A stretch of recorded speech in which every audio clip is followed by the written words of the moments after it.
Hi, I'm Water. In this video, we're going to be going over why I decline nearly every single Steam friend request I receive, and why you should most likely be doing the same as well. Now, if you're watching this video, I am going to assume that you do have your own Steam account, and you've probably received a weird friend request from somebody who you've never played with before.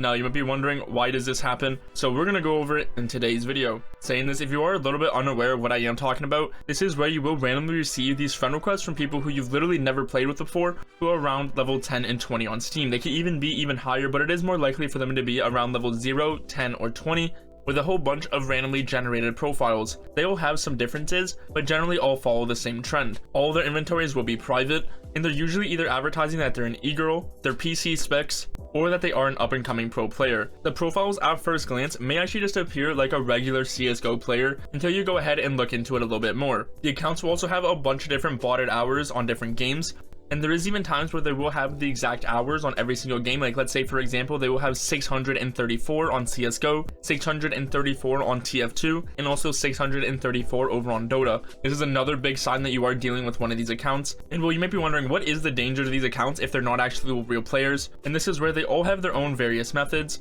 but generally once they add you, they will start to send you various messages, which usually just follows the trend of them messaging you, asking you some very general questions like, hey, what's your favorite gun in CSGO? What rank are you in CSGO? And once you sort of answer these questions, they will just sort of switch the conversation into being like, yeah, we were supposed to play in a tournament, but then our fifth man wasn't able to make it in, and we were wondering if you could help us on the team. This is where, if you still haven't caught on, there should be red flashing lights with somebody on a megaphone saying, warning, warning, because this is clearly something fishy that's going on. This will also be followed by a link to a sketchy site you've probably never seen before, which is literally just a phishing attempt. That's all that these bots are for, is literally just trying to phish as many people as possible, which is one of the most infamous ways to hack and scam someone in CSGO. Rockstar Games themselves literally just had GTA 6 leaked to a method very similar to this. Obviously not from Steam, but actually someone's email address. So don't think that people don't really fall for this. It's something that's extremely common, and this is why I never accept any friend requests from somebody who I've never actually played with before. Regardless if their profile looks fishy or not, I still just decline it,